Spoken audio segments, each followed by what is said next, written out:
Everybody, JC here with another T&I toy review.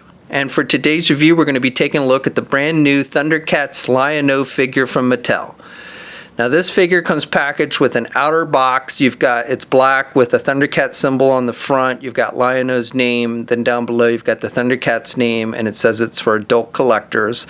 On one side you have some artwork for the cat's lair, and then on the other side you have artwork for Lion-O, and then on the back it's just solid black. And then you can open this up, and then inside you have the regular blister packaging. So the figure's clearly displayed. The blister has this shape of the Sword of Omens, and then you've got artwork featuring Lion-O and the sword down below.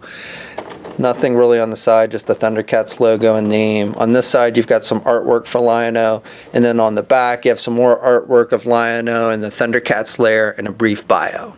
Alright, let's get this open and take a look at what's inside. Okay, so here's a look at the figure outside the packaging along with the other contents. Now I've got to be honest with you, ever since Mattel announced at San Diego Comic-Con this past summer that they were going to be ending this line at the end of the year after their first round of subscription service figures have been released, I really have not been terribly enthused for these, essentially because we're not going to get the entire team. We're going to be short Jatara and Tigra, so really, it's been hard for me to get excited. Now I know maybe another company might grab the license, maybe Super 7, but honestly I'm not really holding my breath at this point for that. So as it is, this is the first figure in Mattel's subscription line, their ThunderCats Classic line that's been released. It should start be hitting people's mailboxes now. The figure does come with a number of accessories. So first of all, we get the Sword of Omens, and this is with the extended blade, and the blade is done with a metallic silver, and so is the handle, and you've got some nice sculpting detail on the handle, and then you have this kind of metallic bluish green paint on the hilt as well, and then the eye, the ThunderCat symbol with the red and black is painted on both sides.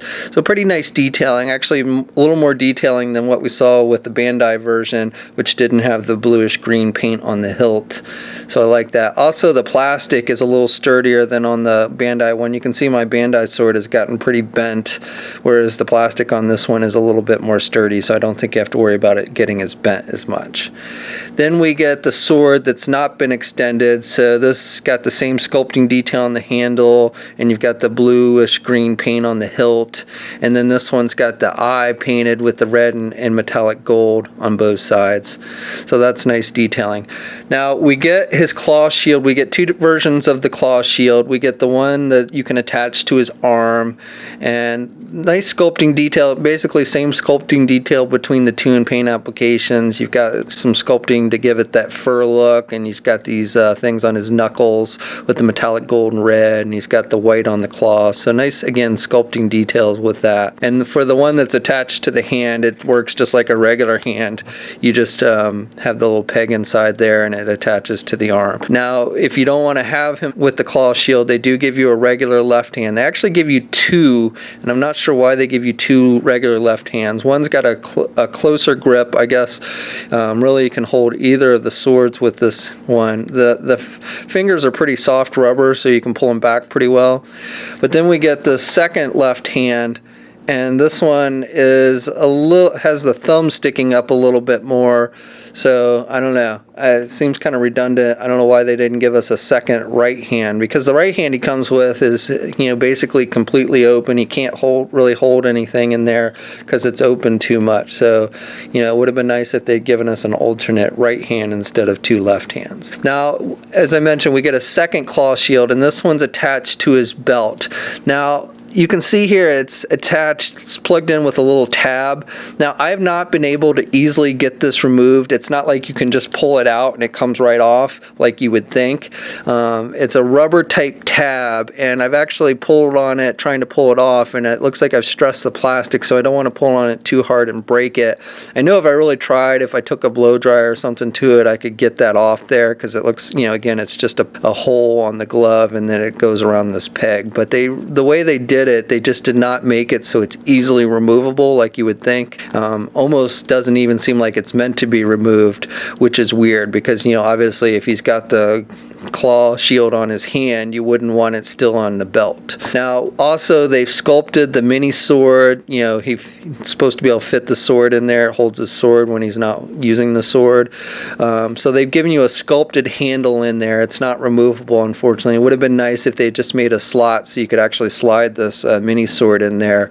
But as it is, they've just given you the sculpted handle. So I just want to note that I was finally able to get this claw shield that's attached to his belt off. I was able to pull it off finally. It took some finessing, but I was able to get it off. However, when I went to push it back into the peg, I ended up snapping the peg off. So again, it's not very well designed. I will say that even with the peg, I took the broken peg and stuck it back into the claw shield hole, and then you can actually kind of stick it in there so it'll still stay on there. Actually works a little bit better than before. So, you know, I kind of made it work. But definitely, like I said, they could have made this better. Part of the problem is this belt is kind of a soft rubber material, so when you go to push it, the peg just kind of moves. So, you know, again, it just doesn't stay very well. So getting this thing on and off without breaking that peg is probably going to be a little bit of a challenge for you. But as it is, you know, like I said, if I had to pick one or the other, I would go with it off as opposed to on. Now, another thing I want to note that I really didn't stress was the fact that we only get one right hand, and that right hand has a wide grip, means he can't hold his sword in the right hand. And what really sucks about that is when you have the claw shield that's, you know, you attach to the arm, it's the left arm that you have to attach it to. So if you want him to have the claw shield on, then he can't hold his sword. I don't know why they gave us two alternate left hands but not an alternate right hand that you could put the sword into. That's really frustrating that they didn't do that. You can't even really set it in there very well because, again, the stance maybe a little bit, but you know, you move it at all and he's going to drop it. So that's definitely very annoying. And then finally, one other thing I want to note on this claw glove that you put on the arm, you can actually slide the little small sword in there. I don't know if it's meant to do that, but you can stick it in there. So if you want him wearing the glove and have the sword in there, you can do that.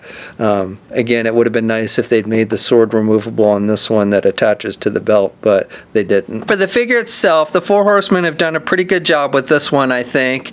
It is done to be in scale with Masters of the Universe classic figures, so you can see Lion-O here is the same height as He-Man. I think they've done a good job with the face and the skin tone. He's got the darker color, but then he's got that lighter color around his mouth and everything, so I like that. He's got the red eyes, the cat eyes, and then he's got the black eyebrows, so I like the paint applications and the sculpting with the face sculpt. Then he's got the hair, the big lion's mane, and it kind of flowing back, and again, I think they've done a pretty good job of capturing how he looked in the cartoon with that. For the rest, he's just got the blue costume. You got this lighter blue through most of it, and then you've got this darker blue striping for the outline of the costume.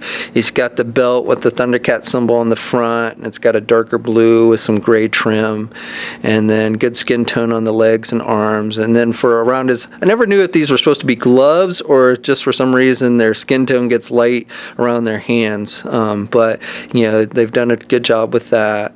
And then he's got the darker blue boots with the gray trim on the boots. So this figure stands, if you count to the top of his hair, just a little bit over 7 inches. And here's a comparison with the Bandai figures. Now, this is the 6-inch version of Lion-O. This is the second one Bandai gave us. I couldn't find my 7-inch version. I imagine it's about the same height as this Mattel one.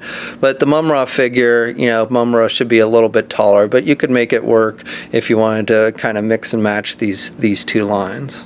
So for articulation, you can turn the head to the left and to the right, and he can look down a little bit. He can actually look up more than he can look down, and you can pivot the head to the left and right a little bit. Arms are tapped with your standard ball hinge joint at the shoulder, so you can get his arm out good, and he's got good rotation there. He's got a bicep swivel. He's got a single hinged elbow, so he can bend his elbow about that much, and then he's got rotation at the wrist, and he's got hinges on the hand, so he's got good up and down movement. Then he has an ab crunch type joint, so he can crunch down about that much, and he can look back. He has a waist swivel. Legs are attached with ball hinge joints, so he can do the splits pretty good. and he can do his leg forward about that much. His outfit, which is made with a rubber type material, limits some of the forward movement, and then you can do the leg back about that much. You have a thigh swivel up high there, so it's hidden by his shorts, but he does have the thigh swivel. He has a single hinge knee, so he can only bend his knee about that much, and then he has a boot cuff swivel and hinges on his feet, so good up and down movement, and he does have ankle pivot and 2 peg holes on the bottom of his feet. Okay, so that's my review. So overall, I like the look of this figure. I think the Four Horsemen have done a good job with the sculpting, especially with the face sculpt, and it's nice that it'll fit in with your Masters of the Universe classic figures. My big complaint with this figure is with the accessories. The fact that removing that claw shield from his belt is a pain in the butt. The fact that you can't remove the small sword from the one that attaches to his belt, and the fact that they didn't give you an alternate right hand that will allow you to hold the sword so that you can have him holding his sword and have the claw shield on his arm at the same time. That's very disappointing. The other thing that's really disappointing, as I mentioned at the beginning, is the fact that the line has essentially been canceled and that we're not likely ever going to see the entire team like Chitara released in this line, which was the main reason why I subbed to this line.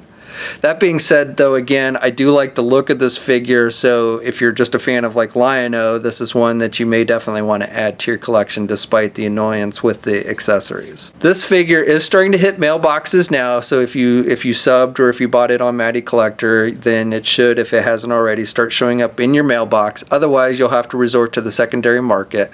We'll have a full image gallery up at toynewseye.com. There'll be a link in the video description below. As always, leave a comment. Let us know what you think. If you're so inclined, please like the video. Also, if you haven't already, please follow me on my Facebook, Instagram, and Twitter accounts. I'll have links to those in the video description as well. And until next time, I'll catch you later.